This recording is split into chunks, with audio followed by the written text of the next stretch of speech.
Bonsoir, bienvenue aux 20h. Rendez-vous respecté aujourd'hui par la CENI. Les Congolais ont voté aujourd'hui, ce 28, pour la présidentielle et les législatives à travers tout le pays. L'ambiance générale du vote, c'est à revivre dans un instant. Le candidat président de la majorité a mouillé son maillot ce matin pour aller voter. Comme lui, certains de ses challengers de la majorité. Des images à revivre dans cette édition d'information. Voilà tout pour le sommaire. Madame, Monsieur, bienvenue aux 20h. Aux urnes aujourd'hui, nous étions à peu près 30 millions à nous y rendre. Référence au nombre de la CENI, nombre d'enrôlés. Première prouesse de cette institution organisatrice des élections, le fait d'avoir respecté le rendez-vous du 28 novembre. Ambiance générale du vote dans ce reportage signé Jean-Pierre-Henri Kassanganambengou. C'est un pari gagné pour l'institution d'appui à la démocratie en charge de l'organisation des élections présidentielles et législatives en ce lundi 28 novembre.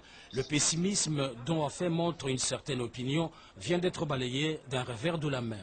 À Kinshasa, la capitale de la République démocratique du Congo, comme à l'intérieur du pays, les échos notent une grande influence de l'électorat dans les nombreux bureaux de vote retenus par la Commission électorale nationale indépendante.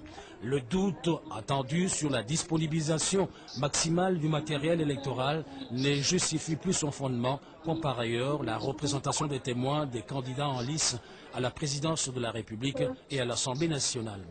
Outre la présence très remarquée d'observateurs et de la presse au double plan national, c'est tout à l'honneur de la Commission électorale nationale indépendante d'avoir contourné le désagrément que représentait l'omission des noms sur les listes électorales par l'autorisation d'accomplir l'acte civique à la seule présentation de la carte d'enrôlement. Le couple présidentiel a bravé la pluie de ce matin. Nos caméras ont immortalisé le moment M. Joseph Kabila Kabange et Olive Lembe dans leur bureau de vote respectifs. Regardez ces images commentées par Jacques Mokaleng Makal. 28 novembre 2011, jour d'élection en République démocratique du Congo pour la présidentielle et les législatives, et en même temps jour mémorable, car le scrutin a eu lieu et Kinshasa a baigné dans la quiétude. Et à l'Institut de la Gombe, les électeurs ont bravé la pluie qui arrosait la capitale de la République démocratique du Congo. Ils ont rempli sans faille leur devoir civique. C'est une preuve de l'enracinement de la démocratie au Congo et de la paix retrouvée.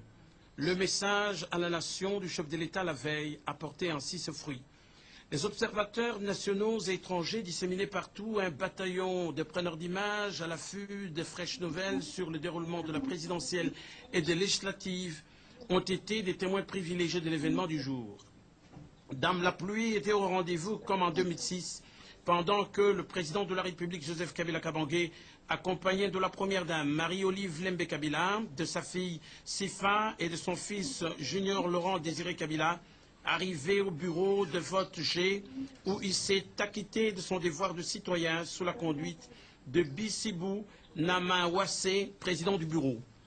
Organisation impeccable dans la salle. Le chef de l'État se dirigeait vers l'isoloir pour la présidentielle et juste après, il a glissé le bulletin dans l'urne.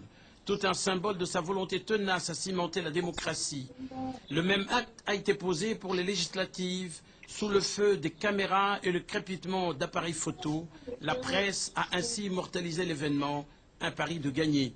Il est bon de rappeler qu'à son arrivée à l'Institut de la Gombe, il a d'abord accompagné la première dame Marie-Olive Lembe Kabila au bureau numéro 10047-M, où celle-ci a accompli son devoir civique en portant ses bulletins dans les urnes pour la présidentielle et les législatives, en présence de leurs enfants, des observateurs, de la presse, de témoins des candidats et des électeurs, y compris le président du bureau, Machanzila. Il faut retenir que loin de l'orage de samedi dernier, la capitale Kinshasa a respiré ce lundi 28 novembre 2011 dans la matinée l'air frais de la démocratie dans un climat apaisé. Après que le chef de l'État, Joseph Kabila Kabange, a voté, le couple présidentiel a regagné la résidence et le président de la République était satisfait d'avoir concrétisé son rêve d'amener la République démocratique du Congo aux élections de novembre 2011. Je n'ai pas de commentaires à faire. Ceux qui avaient encore des doutes, ils ont pu voir eux-mêmes. Ici, tous les centres est en ébullition. Aujourd'hui, je viens de m'acquitter de mon devoir civique. Nous remercions. Infiniment les autorités du pays pour leur détermination et leur volonté. Ils nous ont aidés et aujourd'hui, ce n'est plus le rêve, c'est la réalité. Je demande encore à ceux-là qui sont encore à leur domicile de venir nombreux puisque les bureaux sont ouverts pour tout le monde pour venir voter.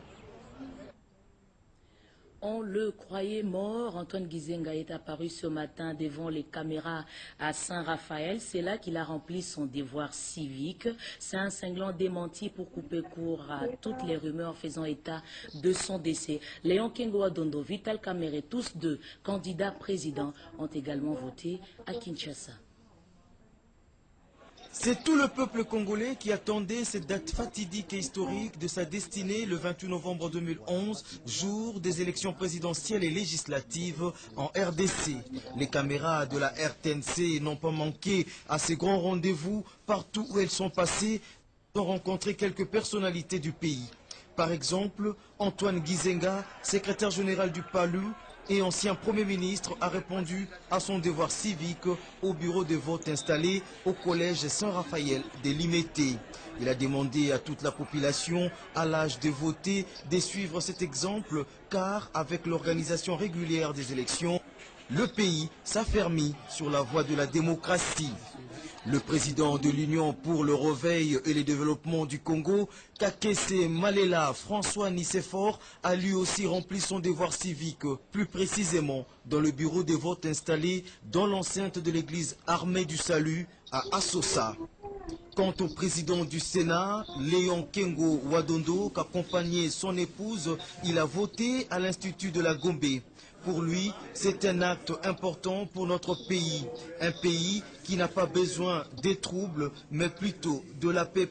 C'est reconstruire et sortir du sous-développement, a-t-il martelé. Les élections présidentielles sont ceux qui ont le sens de l'État.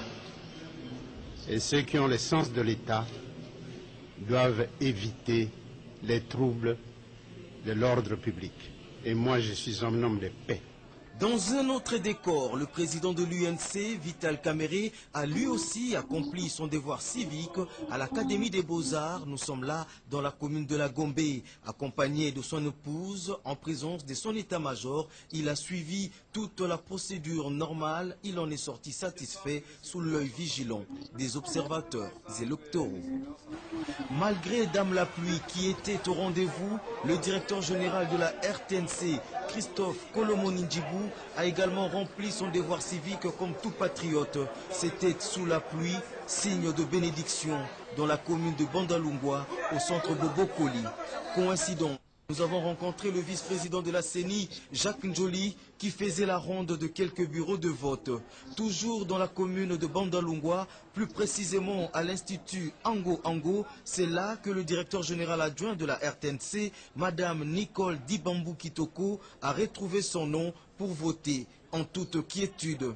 Colline inspirée, parlons-en avec le recteur de l'université de Kinshasa, le professeur Labana Lassai Abar, qui a voté tout en félicitant la CENI pour le travail abattu et la police universitaire au centre de Moomba. Les élections à la présidentielle et à la députation nationale se sont déroulées sans embûches ni anicroche sur toute l'étendue du territoire national ce lundi 28 novembre 2011 en République démocratique du Congo. Alex Josué Mukendi, candidat numéro 10 à la présidentielle, a rempli son devoir civique au complexe scolaire Interface. Nous sommes dans la commune de Mongafula. Pour lui, ce geste est également un devoir spirituel en sa qualité d'homme des dieux. Il a également fait savoir qu'il se présente comme candidat indépendant à la présidentielle. Faisons un cap à Kamba, où le chef spirituel de l'église kimbanguiste, son éminence Simon Kimbangu Kiangani, a lui aussi voté pour le candidat de son choix à la présidentielle et à la députation nationale. C'était à 7 h du matin dans la capitale kimbanguiste en présence de ses conseillers et collaborateurs directs. Nos reporters accrédités à la CENI ont également suivi les pas des membres de ce bureau. Chacun a accompli son devoir civique. Il est question de prêcher par l'exemple, Virginie Lofembi. Après Le dur labeur, les membres du bureau de la Commission électorale nationale indépendante ont rempli leur devoir civique, celui d'aller aux urnes le 28 novembre 2011 dans un climat apaisé. Oui, il y a eu des endroits où l'ouverture s'est faite avec retard à cause de la pluie. Il y a des endroits en province là où on a noté certaines violences. Ça, il faut le reconnaître.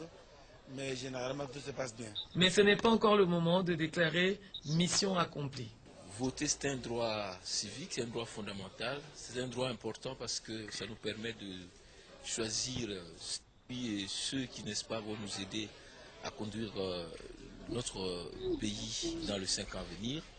Nous remercions l'ensemble du peuple congolais pour avoir répondu à cet appel.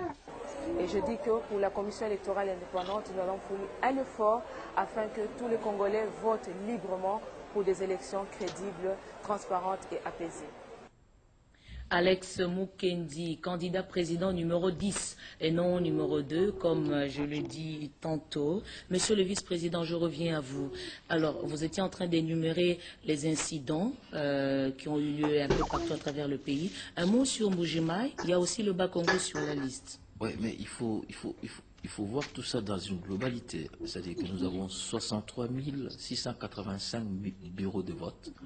Et sur ces 63 000, nous avons des incidents sur plus ou moins 40 ou 50 bureaux. Donc c'est mineur. Mineur. Et pourquoi nous avons dit, demain, nous allons répondre là où il y a des incidents, essayer de régler le problème et faire voter tout le monde. Donc je vous disais qu'à l'Équateur, par exemple, tout s'est bien passé. Mongana va voter demain. Dans le Bandundu, tout s'est bien passé, mais il y a le secteur de Tembo, Kasongolunda, une partie où les matériels qui étaient transportés par hélicoptère n'ont pas pu atteindre Tembo, s'est arrêté à Kikwit. Maintenant, on est en train de faire partir le matériel pour que Tembo puisse voter. Dans le Bas-Congo, tout s'est bien passé, sauf il y a un incident avec un agent de la CENI qui tentait de faire le travail de péréquation, c'est-à-dire prendre le bulletin dans un bureau pour amener dans l'autre. Et chaque fois que la population, dans une vigilance peut-être un peu plus exagérée, constatait cela, c'était des incidents. Nous sommes à Kinshasa, nous avons eu écho de certains cas de tricherie. Est-ce que vous êtes au courant de cette rumeur? Je suis moi-même chargé des questions juridiques et de contentieux. Nous apprenons, on nous dit qu'on a rencontré des gens avec des bulletins déjà cochés. Nous avons dit qu'on nous amène tous ces cas-là. Et les cas qui sont, n'est-ce pas, soumis à la police seront documentés. Et si nous attrapons nos agents dans ces opérations de fraude, ben, ces agents seront traduits en justice. Et si nous attrapons des acteurs politiques, à quelque niveau que ce soit, qui auront soudoyé ces agents, eh bien, nous allons les radier. Donc, les choses doivent être claires.